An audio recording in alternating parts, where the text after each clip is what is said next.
Bismillahirrahmanirrahim.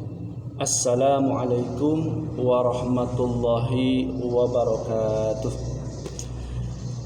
Alhamdulillah, selamat pagi anak-anakku semuanya, terkhusus untuk kelas 10. Ya, berjumpa kembali dengan Bapak dengan mata pelajaran Pendidikan Agama Islam dan Budi Pekerti.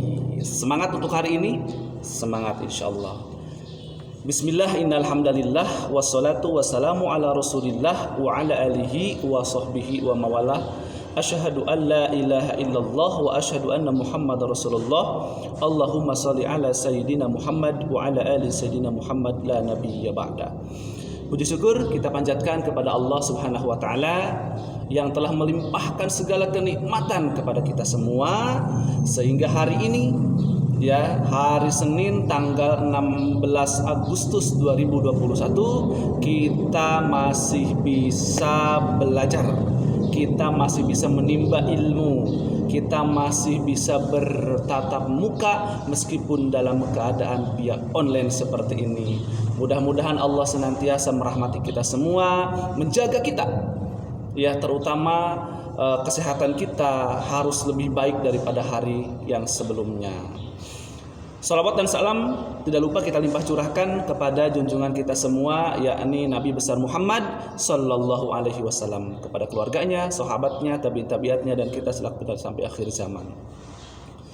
Baiklah anak-anakku semuanya, terkhusus untuk kelas 10 IPS, 10 MIPA 1 dan MIPA 2 SMA Negeri 2 Bayah. Mudah-mudahan pagi ini semangatnya tetap semangat, apalagi esok kita akan melaksanakan peringatan yang luar biasa, yakni kemerdekaan, hari ulang tahun Republik Indonesia. Ya, luar biasa semangatnya, semangat juang 45 tentunya. Oke. Baiklah adik-adik semua, ya, pada kesempatan hari ini Bapak akan lanjutkan ini materi, karena kita untuk sekitar 2 atau 3 kali pertemuan kita masih materi, ya, untuk mengenal dulu tentang tema atau bab. Dan kita alhamdulillah ini sudah masuk kepada itu pertemuan hari Senin kemarin kita sudah melakukan pembacaan surah Al-Anfal, surah yang ke-8 ayat 72. Bapak ucapkan terima kasih bagi siswa-siswi kelas 10 yang sudah mengumpulkan tugas baik mata pelajaran PAI-nya ataupun sejarah umumnya.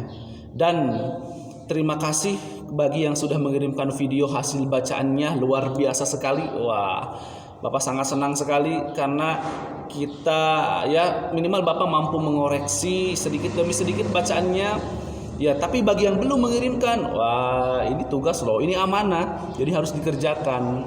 Ya, untuk yang absen jangan lupa, absen harus selalu dilaksanakan walaupun hanya via link. Kemudian apalagi ya, jangan lupa selalu menyimak, karena memang dalam situasi online seperti ini kita yang paling harus dilaksanakan dalam mantengin HP terus, ya. Oke, adik-adik kita lanjutkan. Setelah pembacaan surah tersebut, maka di sini sumber mengatakan, ini masih sama dengan buku yang sama, kita pegangannya yang ini, ya. Jika adik-adik punya atau bisa beli via online mungkin ada, biar kita sama materinya begitu ya. Nah, ini setelah kita pembacaan surah tersebut, maka kita harus memahami dan menganalisis isi kandungan pada surah dan ayat tersebut. Ya, manusia yang taat kepada seruan kitab suci Al-Quran itu akan hidup di dunia dan di akhirat dalam keadaan selamat dan bahagia. Ya, karena Allah Subhanahu wa taala menjanjikan surga. Tetapi sebaliknya, manusia yang mempelajari Al-Quran tetapi tidak ingin mengamalkan isinya dalam kehidupan sehari-hari, hidup di dunianya akan celaka, di akhiratnya pun akan sengsara dan akan dimasukkan ke dalam neraka. Serem banget ini adik-adik semua, ya. Nah, oleh karena itu surah yang sudah kita baca sebelumnya alangkah baiknya diamalkan. Masih ingat tentunya temanya tentang apa? Ya, betul. Yakni tentang kontrol diri, kemudian prasangka baik dan persaudaraan.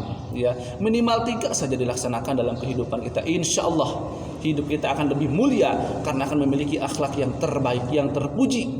Dan Allah akan memuji, malaikat akan memuji, alam akan memuji. Ya, kepada siapa? Orang yang berakhlakul karimah. Ya. Nah, di sini ada sebuah hadis yang disampaikan oleh baginda Rasulullah SAW. Ya, ini hadis yang luar biasa. Ya, ini hadis riwayat Ibnu Hibban. Nah, Bapak akan bacakan ini. Ya, An Jabir radhiyallahu anhu 'anin Nabi sallallahu alaihi wasallam qala Al-Qur'anu syafi'un musyaffa'u wa mahilu musaddiqu faman ja'alahu amamahu qadahu ilal jannati wa man ja'alahu khalfahu saqqahu ilan nar. Ya, dari Jabir radhiyallahu taala anhu berkata, Rasulullah sallallahu alaihi wasallam bersabda, Al-Qur'an itu adalah pemberi syafaat. Ya, kepada siapa? Kepada yang berhak menerima syafaat. Siapa? Yaitu yang membaca Al-Qur'an. Dan sebagai pembela yang jelas, barang siapa menjadikan Al-Qur'an sebagai imam, maka Al-Qur'an akan menuntun ke surga. Dan barang siapa menjadikan Al-Qur'an tidak sebagai imam, maka Al-Qur'an akan menggiring masuk ke dalam neraka. Rawahul Ibnu Hibban. Ya, hadis riwayat Ibnu Hibban. Nah, jadi adik-adik ini ada alasan jelas kenapa kita semua harus taat kepada Allah. Kenapa kita semua itu harus rajin baca Quran dan mengamalkan isinya. Karena Al-Quran suatu saat akan memberikan syafaat, pertolongan. Tentunya bagi orang yang rajin baca Quran dong. Ya, dan di sini disampaikan oleh baginda Rasulullah SAW, jika kita menjadikan Al-Quran sebagai imam itu sebagai pedoman kita, pedoman hidup.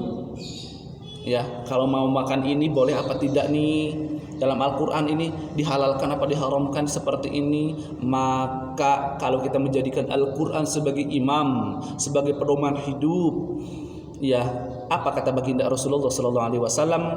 Ya, maka Al-Quran akan menuntun pembacanya menuju surga Allah Subhanahu wa Ta'ala. Mau masuk surga? Yakin?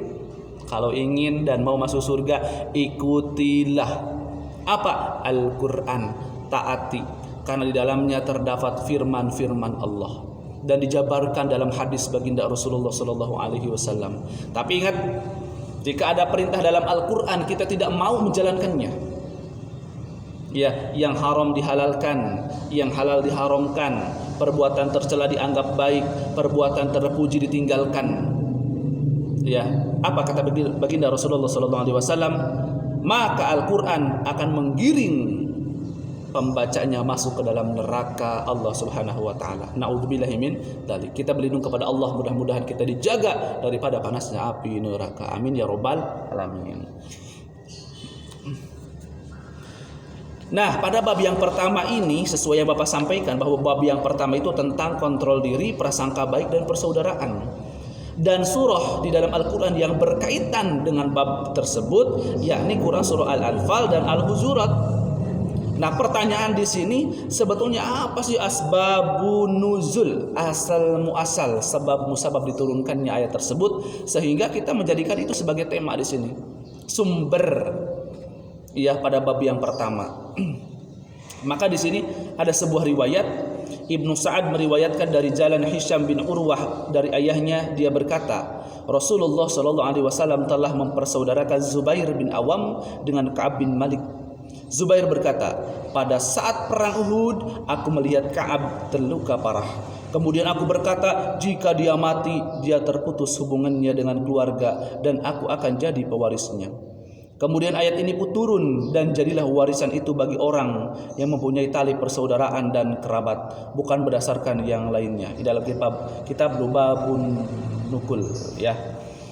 Nah, ini sedikit isi kandungan atau asbabun nuzul daripada Quran surah Al-Anfal, surah yang ke-8 ayat 72. Ya. Jadi ini pentingnya kita ini tentang persaudaraan. ya, bahwa persaudaraan itu luar biasa.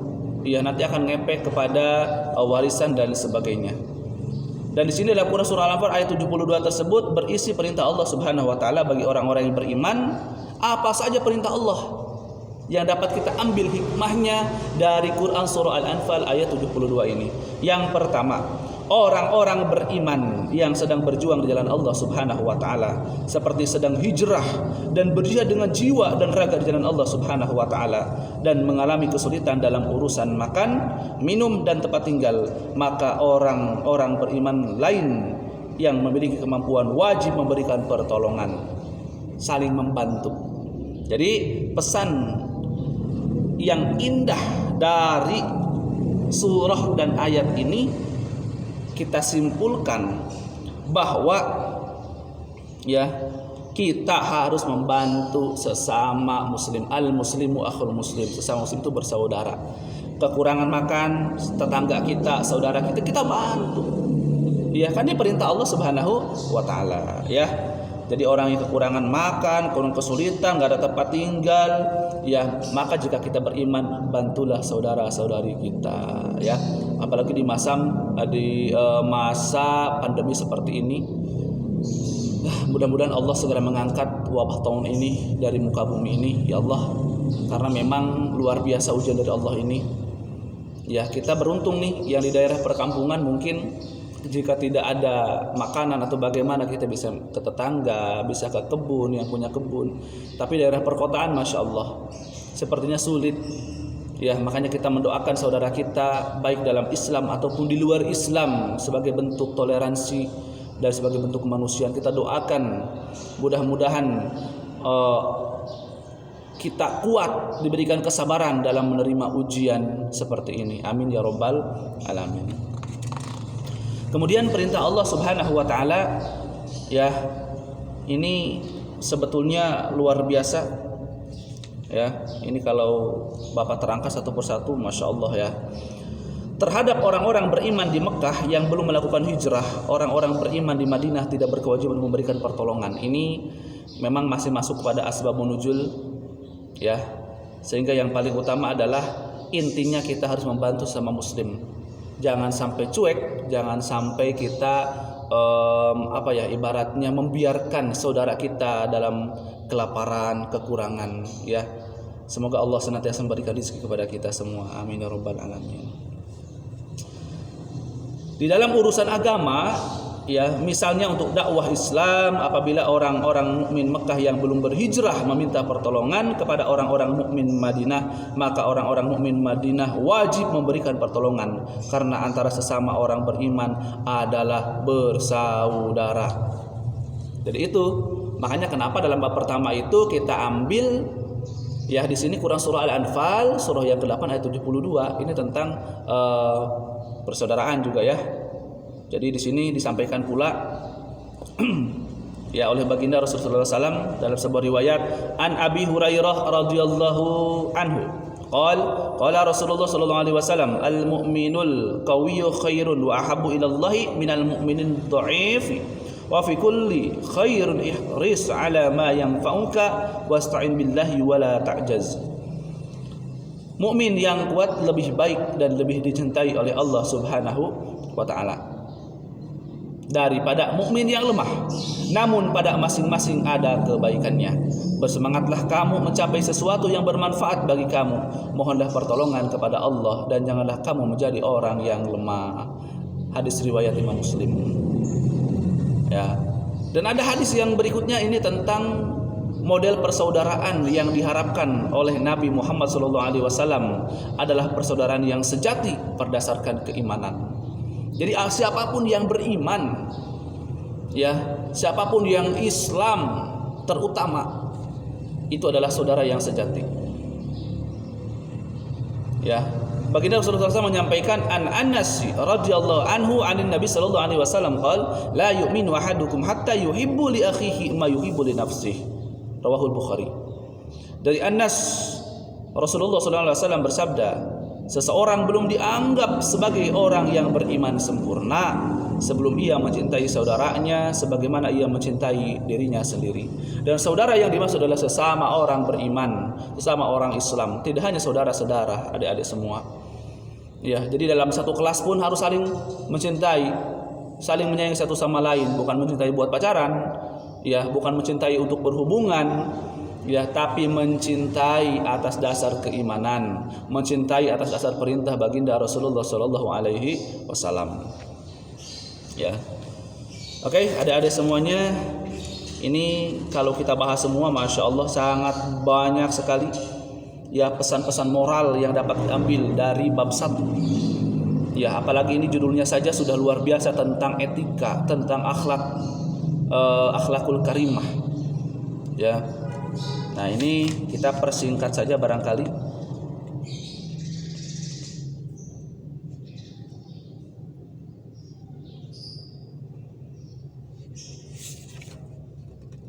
Nah, ini intinya begini, Quran surah Al-Hujurat ini ya. Tadi kita Al-Anfal sama Al-Hujurat ya.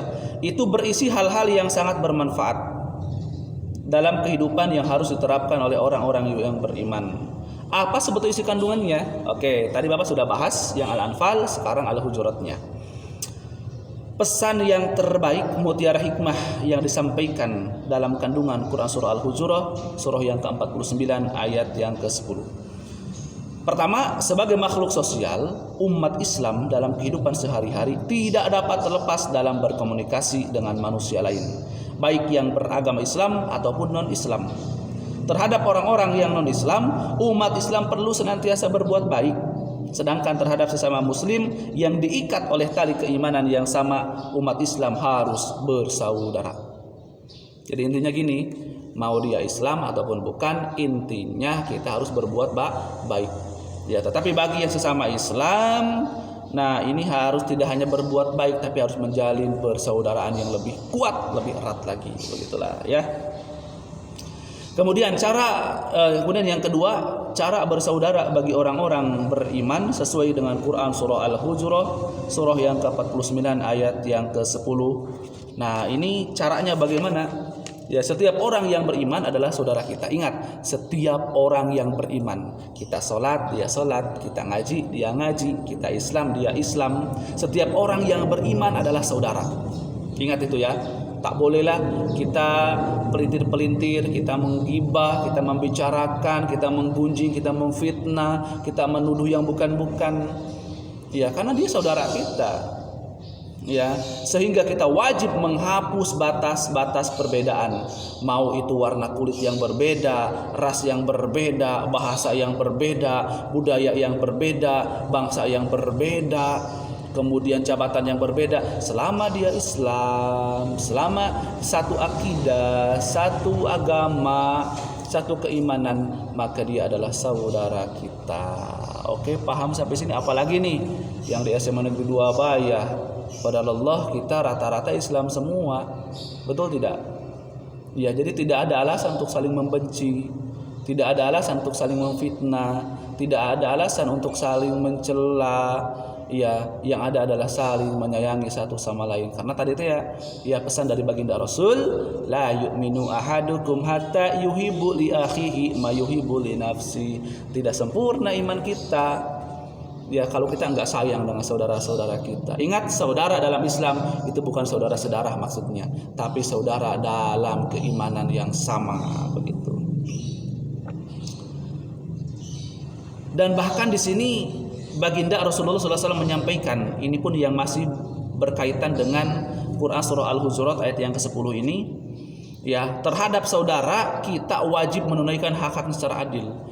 Nah, kalau kita sudah meyakini dia saudara kita, satu iman, satu agama, maka ada pesan dari baginda Rasulullah sallallahu alaihi wasallam, an Abi Hurairah radhiyallahu anhu anna Rasulullah sallallahu alaihi wasallam qala haqqul muslim 'alal muslim sittu kilamahuna ya Rasulullah qala idza laqitahu fasallim alaihi wa idza da'aka fa'ajibhu wa idza stansohaka fangsolahu wa idza atasa fahamidallahu fashamit wa idza marada fa'uduhu wa idza mata fattabi rawahul Muslim.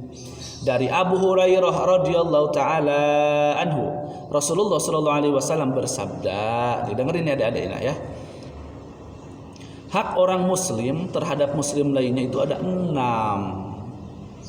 Kita muslim, dia muslim, maka ada hak dan kewajiban yang harus kita tunaikan. Ya, dikatakan apa saja itu ya Rasulullah, ya. Nah, itu dipertanyakan oleh para sahabat. Maka Rasulullah SAW menjawab, jika bertemu ucapkan salam. Tuh, jika bersaudara ketemu ucapkan salam. Suka baca enggak salam? Assalamualaikum. Jangan ini kita sama-sama muslim ketemu hai bro. Waduh, masya Allah. Malulah sama agama kita. Masa ketemu hai bro? Dari mana lo? Wah, janganlah. Kita ketemu assalamualaikum. Wah, masya Allah. Kamu sehat? Sehat. Oh, alhamdulillah. Itu luar biasa. Ya, yang kemudian jika mengundangmu datangilah. Ya, diundang ke acara. Ya, misalkan khitanan, nikahan, kemudian acara selamatan atau mungkin miladnya atau apalah. Kalau antum diundang, kalau ada diundang sama teman harus datang. Jangan malu-malu. Ya. Bukan untuk apa-apa kita tunaikan nih kewajiban hak sesama muslim. Ini perintah baginda Rasulullah sallallahu alaihi wasallam. Jika meminta nasihat, berilah nasihat.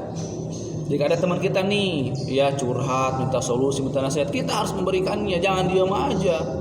Jangan gini, udah datang temen ke sini, aduh aku pusing nih, banyak masalah, udah pikir aja sendirilah. Nah, itu nggak boleh. Ya, kita harus bantu. Ya, kita harus memberikan nasihat, kita harus memberikan solusi. Karena itu adalah hak sesama muslim. Ya, kemudian jika bersin dan membaca hamdalah, ucapkanlah doa yarhamukallah.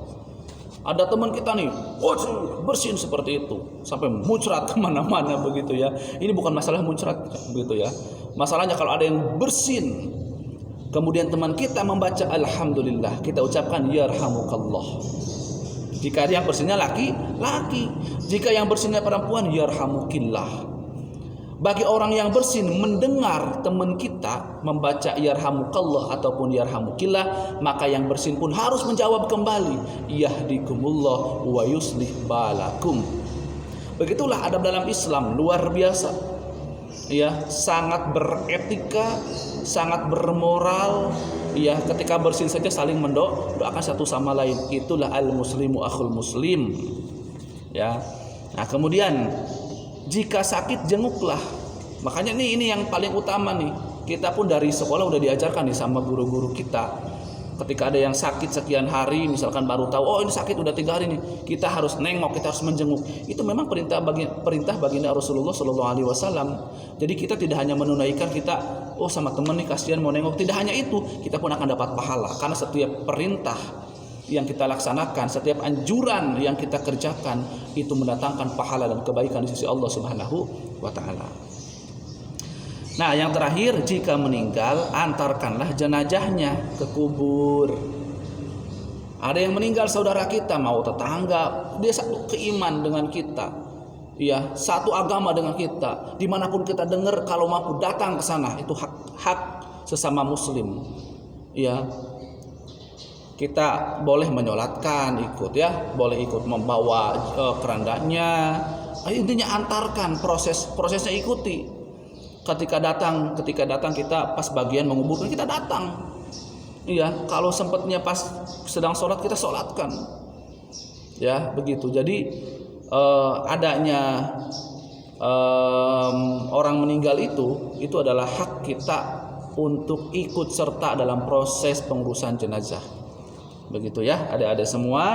Ingat pesan dari Rasulullah SAW, jika ketemu dengan saudara kita sesama Islam, orang beriman, ucapkan salam. Jika diundang harus datang. Jika meminta nasihat, berikan nasihat. Jika bersin didoakan.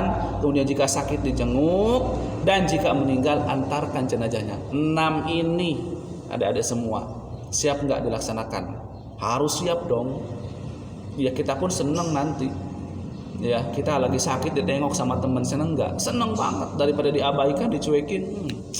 Ya, oke, Bapak rasa cukup sekian materi hari ini.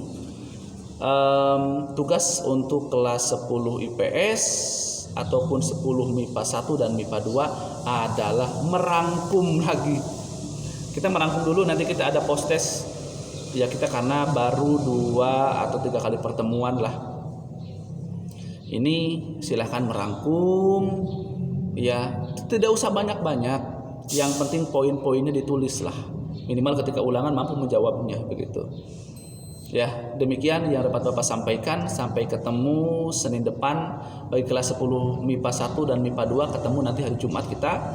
Mudah-mudahan Allah senantiasa memberikan kesembuhan, kesehatan, keselamatan untuk kita, diberikan rezeki, ilmu dan usia yang berkah. Ya, salam untuk keluarga di rumah. Jangan lupa tetap menggunakan masker ya, seperti ini protokol kesehatan tetap harus dijaga. Ya, demikian yang Bapak sampaikan. Barakallahu fikum. Wassalamualaikum warahmatullahi wabarakatuh.